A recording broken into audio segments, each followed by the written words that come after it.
I'm Katie, your host, and today we are going in a slightly different direction. Instead of talking lead generation and document collection, we are diving into the world of pitching and presenting. If you have ever struggled to explain what you do in a way that actually lands, or wished you could speak with more confidence and clarity, whether that's in a client meeting, presentation, or even on camera, then you are going to love this episode because we are catching up with Cat Matson from Impactful Presenters. One of my favorite frameworks of Cat's is called Earn the Right. I often call it Earn the Right to Brag without sounding arrogant, but that's a little long-winded. But this framework and the processes that she teaches around being capable and confident presenter in any setting is going to be a perfect way for you to go into meetings and stand out at networking events. Cat is here to help you craft your message with clarity and impact. Cat, welcome. So good to see you. Katie, it's so awesome to be here, and thank you for such a gorgeous introduction. That was quite fabulous. And I love that you see that the earn the right is earning the right to brag a little bit without being arrogant, because that's exactly what it's about. Yeah. A part of me is so tempted to go down rabbit holes and do a little oversharing and data dump stuff. But I know that you have a whole framework around Goldilocks effects of speaking and find that just right spot. So whenever a moment of magic comes up, you can just present from your heart. Yeah, that is what I wanted to know. Okay.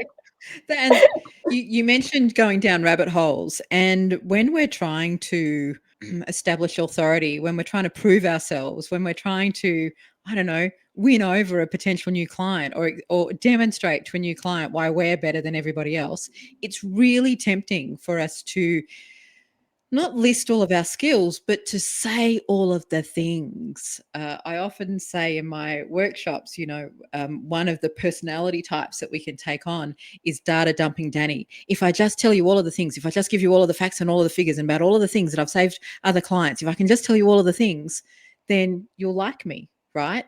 And similarly, rambling Riley doesn't know when to stop, because rambling Riley is kind of watching the body language and watching the lack of acknowledgement, and they're like, well, if I just keep talking, if I just tell you this story, there was that time when I did this, and we feel like rambling fools, and we undermine our presence, we undermine our credibility, and we don't leave the impression that we were trying to set ourselves up to leave to start with. So yes, finding that Goldilocks effect and finding that way of explaining who you are, why you're credible, why you have expertise, how that expertise is valuable to the person that you're talking to, and then finishing, speaking to your full stops, that's where the magic sits.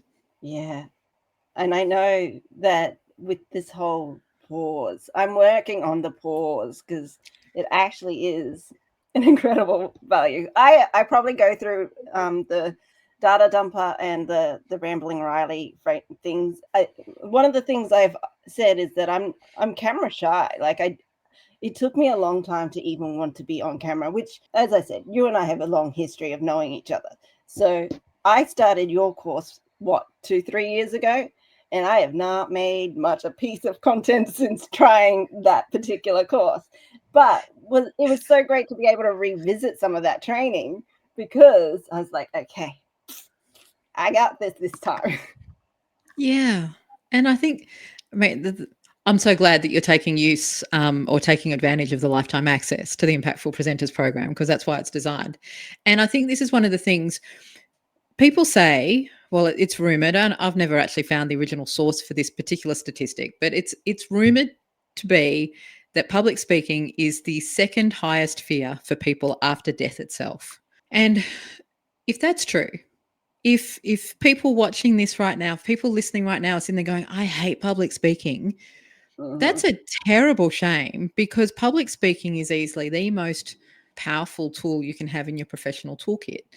And the thing with speaking is it's an ongoing and ever evolving skill. It's not something that you perfect and then that's it, it's done. You keep evolving. I've been running my own businesses now for 30 plus years, and every time I have to come up with a new elevator pitch, every time I need to explain who I am and what I do, every time I'm kind of standing there exposed in the world saying, please take my offer, I have to recraft not just my identity, but how I explain that. And that brings up all of our imposter syndrome, all of the fear, all of that rambling, bumbling, waffling, because when we're speaking about ourselves, we're articulating our identity. And when we're articulating our identity, we're literally opening ourselves up to what I think is the biggest fear, which is the fear of rejection. What if they don't like me? And so, yeah, speaking is an ongoing skill that you don't perfect. You just keep working with it. So yes, I'd love, you're amazing on camera.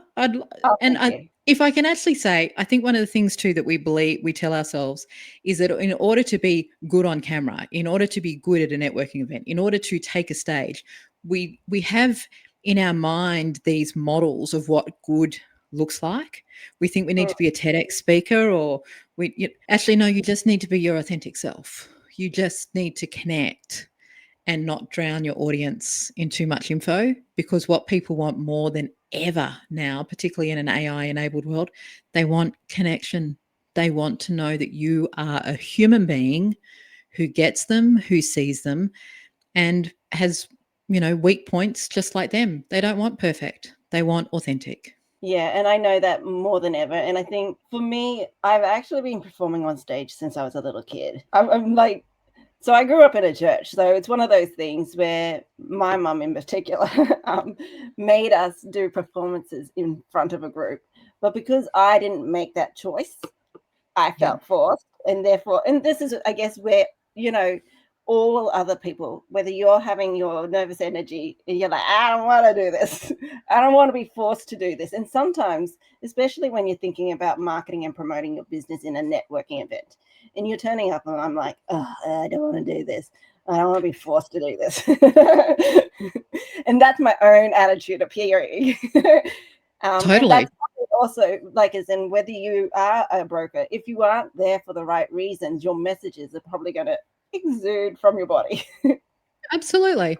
And I think it's funny, isn't it, that even as adults, we still tell ourselves that we're being forced. And it's like when I pull up to a networking function and I'm having those similar thoughts, like, oh my God, do I really have to do this? I actually say to myself, actually, no, you don't have to do this. You've driven here yourself. You've chosen to be here. So what is it? And if you don't want to be here, then drive away. But you are at choice. And I think that's an important thing to remember. No one's forcing us to do stuff anymore. No, and I guess I know that one of the things we were going to, and we'll probably get to that stage of where we talk about crafting your message, but I think sometimes we need to craft the right messages for ourselves first.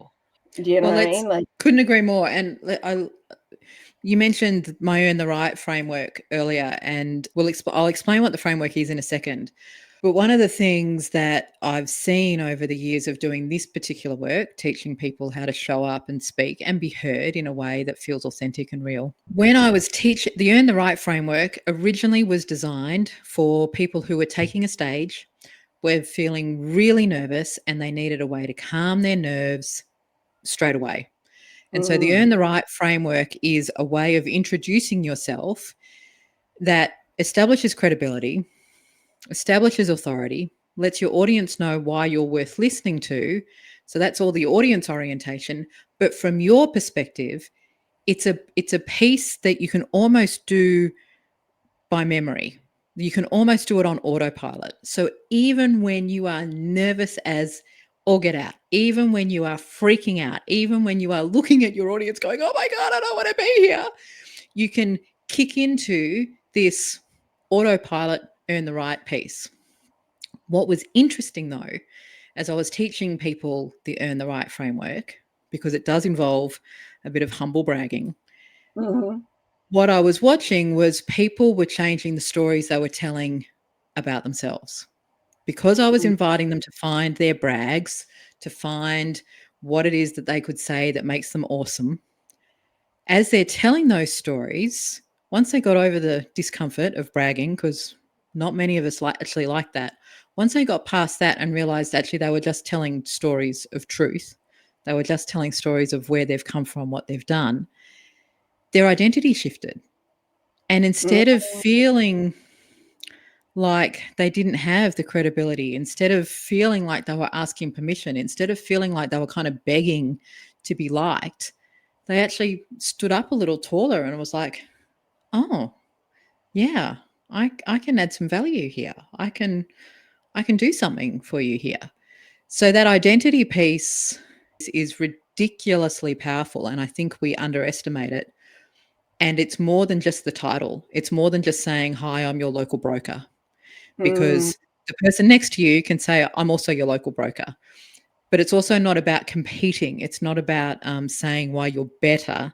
It's about connecting. And so, yeah, developing your identity stories that you both share with the world as well as becomes real for you is mhm. ridiculously powerful. Yeah, and I think as we think about this, that whole crafting the message, because um, and we're not going to go through all your course content, but that leads into, you know, confidence and spontaneity. So once, because you've got into that whole layering of the systems and process within yourself, you can kind of ease in, say what you need to, you know why you're there, because you're like, I'm here, I have, if I find someone, if I find one person, I'm going to be happy days. If not, I can, you know, at least pass on some sort of service support, but being able to say it within your framework somehow. Yeah. There's a couple of pieces in this. And I think that you've said a couple of times now crafting your message. Now, you Mm, and I have spent a lot of time in the marketing world.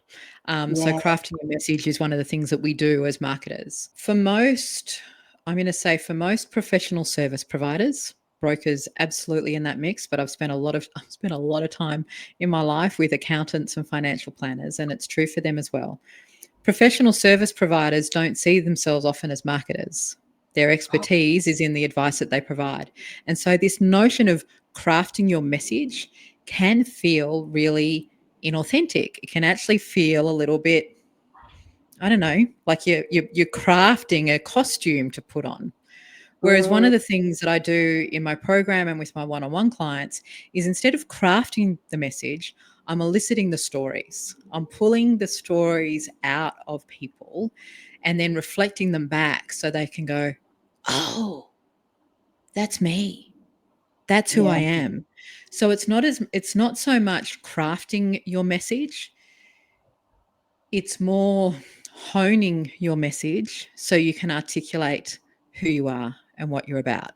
And I know it's a subtle semantic distinction sometimes, and I think it's an important one because at no point do I want any of my clients to feel like they're stepping into their cloak of crafted Mm, message. Instead, I want them to be able to walk into any environment, whether it's standing up in front of a room or rocking up to the kids' soccer game on a Saturday afternoon.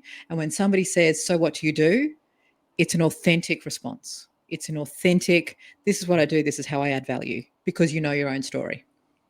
yeah. And I couldn't agree more, because at the end of the day, as much as I say craft your message, it really is identity, in which you mentioned earlier.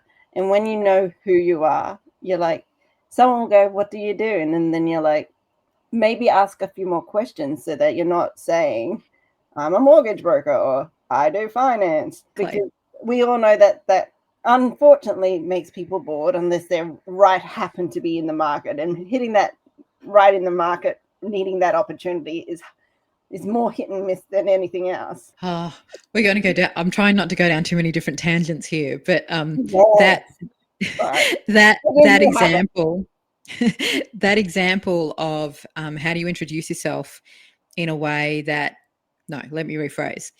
We often think of introducing ourselves in a way that generates a sale. What we actually need to do Mm, is introduce ourselves in a way that starts a relationship, and then how do we nurture that relationship?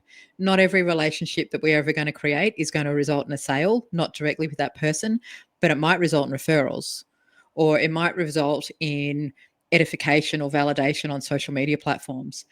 And when we I always say that an elevator pitch, a good elevator pitch, a way that you introduce yourself, isn't about generating a sale. It's about creating a little file in the person's mental filing cabinet that mm-hmm. they know that when somebody says, "Hey, do you know a good broker?" They've rummaged through that little file and they go, "Oh yeah, there's Katie." Um, and it's not, and And doing that, putting yourself in that file is so much more than just explaining your process or explaining your qualifications. And in fact, in order to do that, you need to create a connection, not an advertisement. True. Are you happy to go through maybe a little bit of a framework around that? Because I think that will probably help a lot of people to understand, uh, you know, Yeah. what that could look like for them. Absolutely. So let's talk about the Earn the Right framework. So again, I just want to remind everyone that the Earn the Right framework was originally crafted as an autopilot piece to start a presentation. What I've learned though is that the framework itself or the elements of the framework can be used in a whole host of different ways. Elevator pitch, introducing yourself, your LinkedIn bio, everything. So the elevator pitch has 3 parts. The first part, it's your name.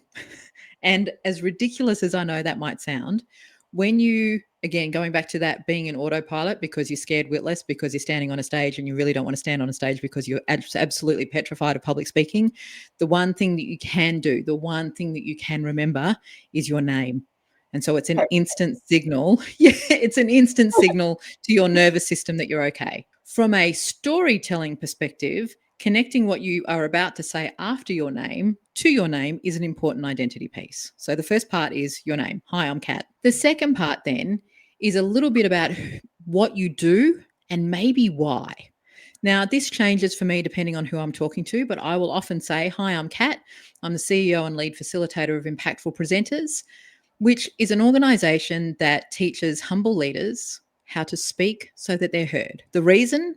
Because after 10 years in the public service, watching, let's just say, not the smartest people being the ones who were heard, who had influence, who had the ears of the decision makers, whilst the smartest, most experienced and insightful people were the ones who were not being heard, I realized it actually wasn't an issue of bias. It's an issue of being heard. And so how do I help the smart people, the intelligent people, to be heard in an environment where we're used to sound bites or loud voices and whatnot? So that's why I created the business. So that's the second part, a little bit about, what you do and why. Now, I think the why is really important because that's where you actually build connection. So what I just did in that little why piece for me, not only did I demonstrate that I've got some experience in public sector, but I also demonstrated I actually want more diverse voices contributing to the conversations that matter. Like there's a purpose behind it. And so for brokers, if you talk about the fact that, you got tired of seeing really good people not be able to grow their businesses because they didn't have the right finance structures in place, or because you went through your own financial disaster, people go, oh, okay, I get it. There's rapport, there's relatability. So that's the second piece. The third piece, and this is where people get a little bit uncomfortable, but we're going to do it anyway, is what I call brag bag stories. That's brag bag. Now, let me explain. Think of a brag bag as like a Santa sack, but instead of Santa's sack being full of toys, it's full of stories that explain to the world how freaking good you are. Now, if you're listening and going, oh, but I'm not that good, I'm just average. Yeah, garbage. You're good. You're good at your stuff. Now, brag bag stories can be everything from your qualifications, your experience. If you're a grey-haired alchemist who's been around for a long time, that's a brag bag story. I've been in this business now for 50 years. If you're a fresh upcomer, well, what else? Why? Why are you doing this? Have you gone through your own financial disaster? Have you supported other people through your financial disasters? They're brag bag stories. Brag bag stories can also be about the wins that you've had. I've been in business for 30 odd years. I'm calling that a win. Somehow I'm still standing. Your brag bag stories can also be awards, perhaps, could be the fact that you have you do a podcast, whatever. Your brag bag stories often, and in fact, I shouldn't say often, once you get in the habit, once you get familiar with going hunting for your brag bag stories, you will find that you have them everywhere, like everywhere. And so the more you go looking for your brag bag stories, the more you can pepper them throughout your conversations. So, to give you an example of how this might work in a full elevator pitch context, recognizing that at an elevator pitch, let's say you've just met somebody at a networking function and they say, "So, what do you do?" I might say, "Well, you know, as so and so just said, my name's Kat and I'm a facilitation, communication and speaking coach. And essentially I work with humble leaders who want to make a bigger impact in the world, but they struggle. They ramble, they lose their words, or they just get tongue-tied when they really want to make an impact." The reason I do this is because, well, one, I've been in small business for the vast majority of my life, but I also spent about 10 years in the public sector. And I watched how really clever, smart, intelligent people often weren't heard because they didn't know how to speak in a way that could land their message in those really tight, fast paced conversations. Turns out that's a skill that I have because I've been facilitating since I was 16. In fact, I cut my teeth facilitating, working with long term unemployed youth on pre employment programs. Yeah. And so, I've created an online program. More than 400 people have gone through that program in the last couple of years. I also do a lot of corporate work. And ultimately, I'm just about supporting people to get their message out. Now, it's conversational. There's a little bit of bragging in there, but it doesn't feel awkward. It doesn't feel like if you're listening to that, you don't sit there and go, "Oh my God, isn't that woman full of herself?" It feels uncomfortable maybe to start talking about yourself like that because that's not what you currently do. But it's so much better than saying, "Oh, I'm a communication coach. I help people speak." And I think, when we think about this framework that you've gone through, even if we go back to, any broker circumstance, this actually helps, again, elevate that process because you can bring in those stories that you have. I can even think of, some of my clients that, they were an engineer before they came into the brokering. I used to be an engineer, but now I'm a broker. That's just a great story.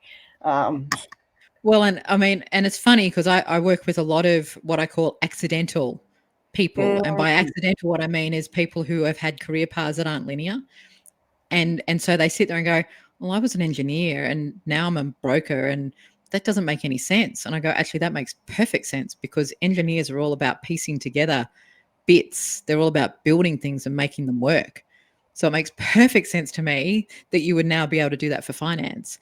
And so and earn the right for going to make up an imaginary engineer who's now a broker, but that could go along the lines of, "Hi, I'm Bob and I'm a mortgage broker."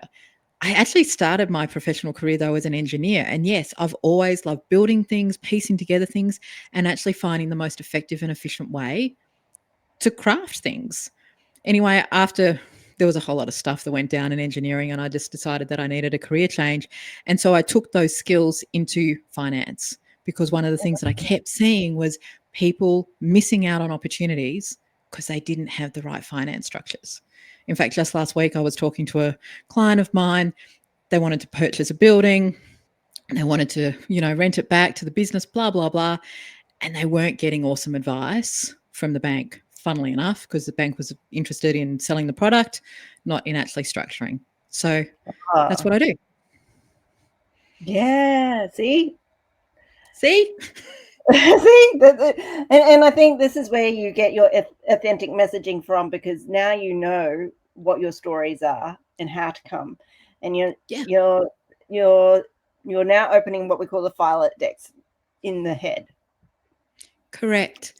And it's all authentic. It's all coming from your own lived experience. It's not made up. And it's not a crafted marketing message. It's you. It is your lived experience, your real life, your real why, all kind of wrapped up into a nice way of introducing yourself and establishing who you are. And I think, this is really great for like single broker groups. But then when you become an organization and you have a team, it's a different layer of how you present as a group. Well, yeah, this working with teams is possibly one of my, well, everything's my favorite thing to do, but working with teams is absolutely one of my favorite things to do because one of the things that can particularly happen in larger organizations, ask me how I know, is we get the branding people coming in saying everybody needs to say this exact same brand message in the exact same way.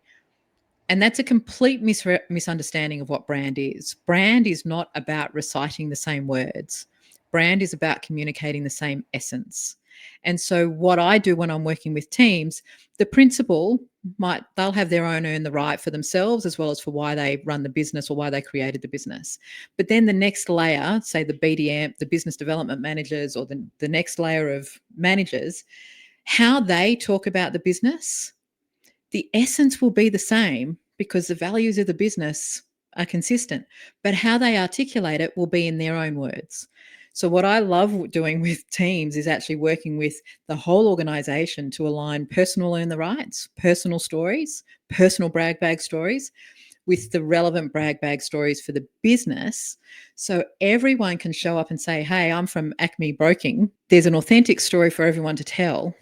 And it all leads up to the brand without people feeling like they're speaking like corporatized robots, reciting the same brand message. Yes. And I guess that's key. Like, as in, when you go out, you kind of want to be a unified front, but then you want your individuals to own their rights to brag. Absolutely.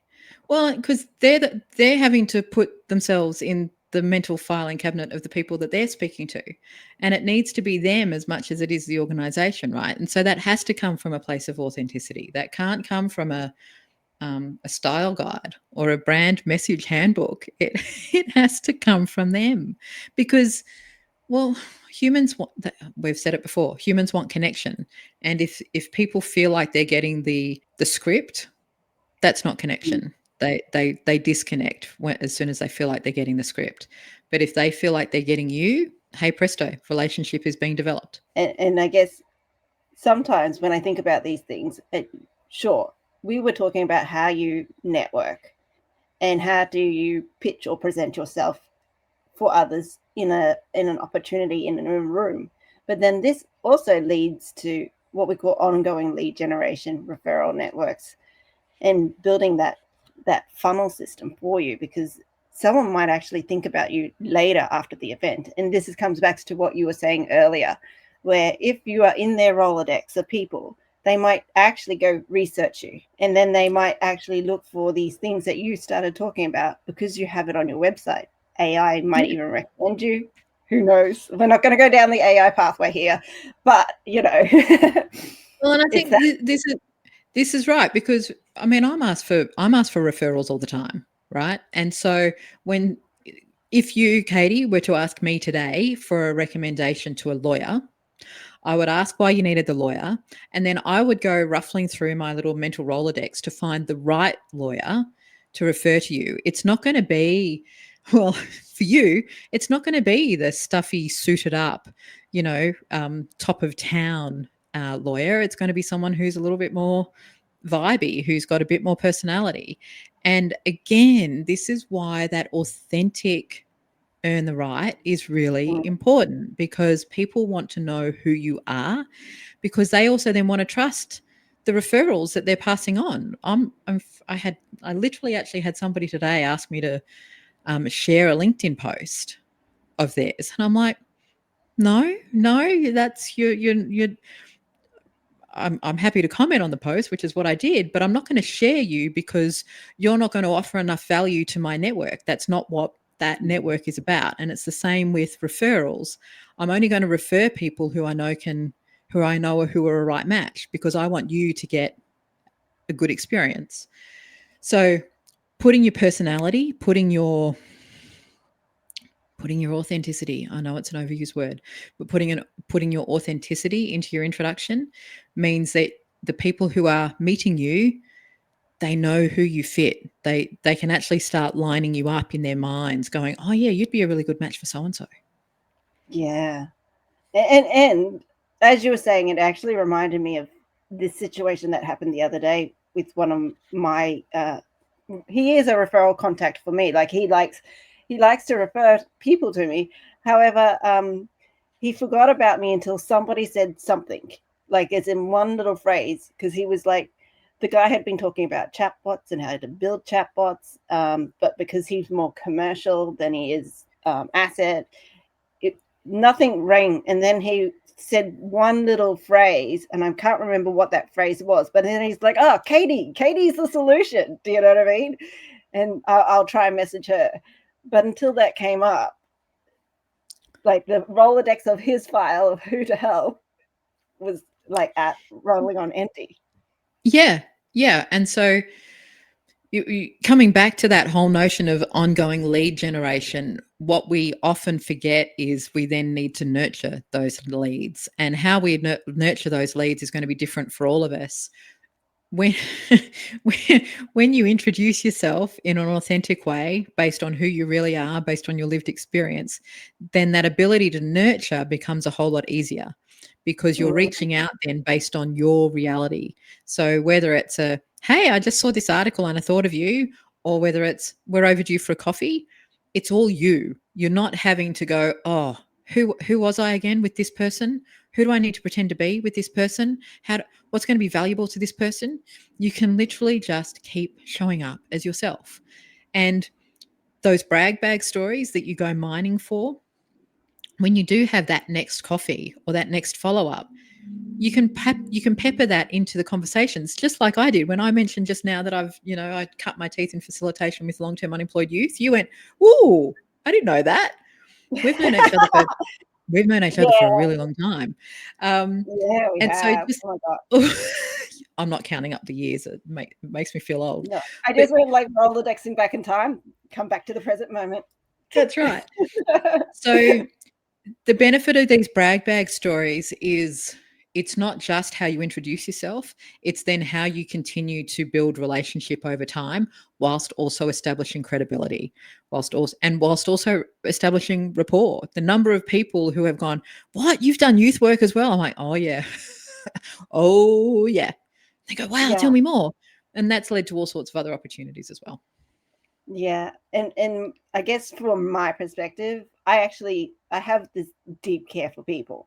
And and so when it comes, I try and I often, as you know, vibe out, and I have like this like la, la, la, la kind of personality, but there is this whole actual massive layer of deep care for people. And so when people Mhm. want to work with youth, because again, I've come from an interesting background, which I don't always talk about.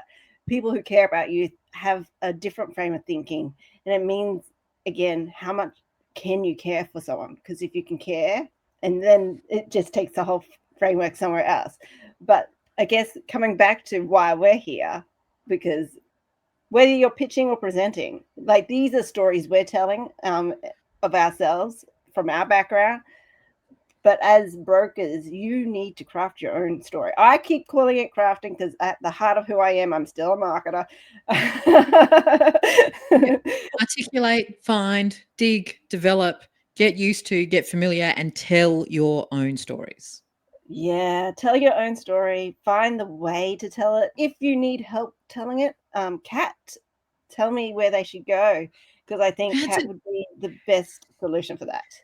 it's a ripper of a question, actually, because I feel like I'm in a bit of a transition. But if people go to impactfulpresenters.com, that's impactfulpresenters.com, you will find me. So you can find me on the old school social media networks: LinkedIn, Instagram, YouTube, Facebook, and I've also got my podcast. So if you search for me on Spotify or Apple, you'll also find me. Thank you again for joining us, Kat. Again, I will put the links to Kat's website down there. If you are interested in any of the things, feel free to reach out. If you have any questions for us, please put them down below and we will get back to you. Again, thank you, Kat, for joining me. Such a joy. Thanks, Katie. How are you? That was great. Hi, thank you so much for joining myself and Kat in that conversation on how to, I guess, become it's such an old school term to say Rolodex, but back in the day, if you're not old enough to even understand what a Rolodex is because digital media and digital devices, telephones, they were not the storage information place. People used to get these like card stock and write a person's name, email, whatever the details were, but they used to put it on these like card type things and they put it in it, and you would have to ruffle through it in order to get it. And that was called a Rolodex. And so if you weren't top of mind, you were not the solution. And that is the whole purpose of the conversation I have with Cat. How do you become top of mind? How do you become the solution? We had a similar chat with James just the other day. I think the two of those conversations together really help, because you can be recommended by AI, but AI is another form of having a human. So it's a different form of being a referral partner for you. So whether you're getting a human referral partner or a digital referral partner, it's the same technique. You need to be able to utilize keywords in order to be the solution. If you are interested in having further conversations or more behind the scenes conversations with myself and Kat, we are actually literally talking right after this about whether or not you should AI yourself. So if you do want to hear that conversation, continue and listen to that. Otherwise, feel free to send your feedback. I'm always listening. I know you're into AI, but I can see the value of AI. But the thing that is going to fuck us up is if we are AIing our personalities. If we're trying to AI the human piece, we are screwed. And I'm watching so many people do that. And the thing that's going to make people like me win is I won't be AIing my humanity. That's my rule. So other people are like, oh, can you AI me? I'm like, from my perspective, I will show you how you can do it, but I won't do that for you, because my perspective is, as much as I love AI, people need to know they're talking to you, not the fake you. And people, you can feel it. This is what gets me. You can feel it. You can feel, even if people can't discern the difference anymore. And, I keep seeing those, is this AI or is this real? And people are making mistakes. I don't have an issue with that. But if you're a broker and your business is dependent on relationships, which it is, people need to connect with you. It's not something that you scale by AIing yourself, my personal opinion. And I think there's aspects of yourself that you can AI, such as your knowledge base. Go for a chatbot. Build that out. I am here for that. I do that stuff. But if you're talking about video content and things like that, as in that dilutes your brand, I think. Yeah. So Anyway, I will go down rabbit holes like no tomorrow. And I'm sure you have another meeting to go to. I do.